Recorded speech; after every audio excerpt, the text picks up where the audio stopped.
je suis Anne Tilly, responsable du pôle entreprise de l'entreprise des possibles. C'est un collectif d'entreprises engagées sur la métropole de Lyon, 170 entreprises, de la petite TPE jusqu'au grand groupe multinational.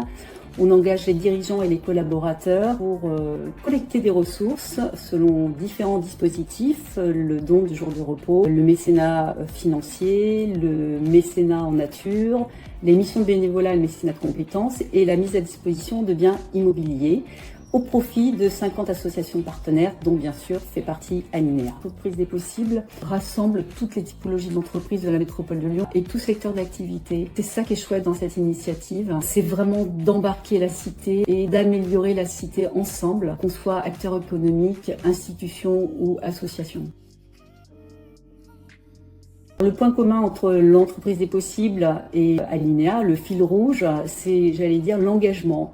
L'engagement des équipes d'Alinea pour aider les plus vulnérables sur le terrain, et l'entreprise des possibles, c'est l'engagement des dirigeants et des collaborateurs de la métropole de Lyon pour faire reculer ce sans-abrisme.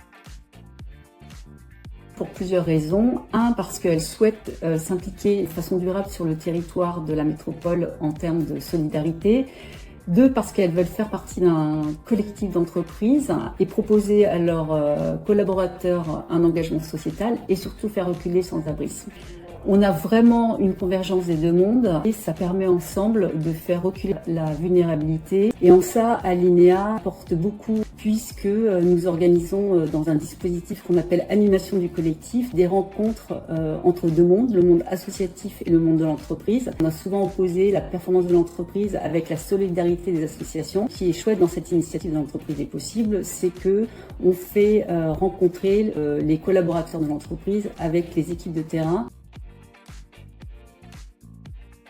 Il faut leur parler de l'impact. On mobilise des collaborateurs, des dirigeants et des entreprises, mais tous ces gens-là sont des citoyens et tous les matins, tous les soirs, ce sont des gens qui vont travailler, qui rentrent chez eux et qui voient la réalité du terrain. Souvent, les collaborateurs nous disent je vais donner une demi-journée, un jour, c'est pas grand-chose. Et pourtant, si on leur explique quel est l'impact du don. Un jour de congé payé donné et abondé par l'entreprise, ça représente une semaine de mise à l'abri d'une famille et c'est très important. L'autre chose à faire, c'est évidemment pour motiver les collaborateurs à donner, c'est faire rencontrer les associations, que les équipes d'Alinea s'expriment sur le sujet, qu'elles fassent visiter les lieux et les collaborateurs voient que les besoins d'Alinea sont importants et qu'il est donc important de contribuer.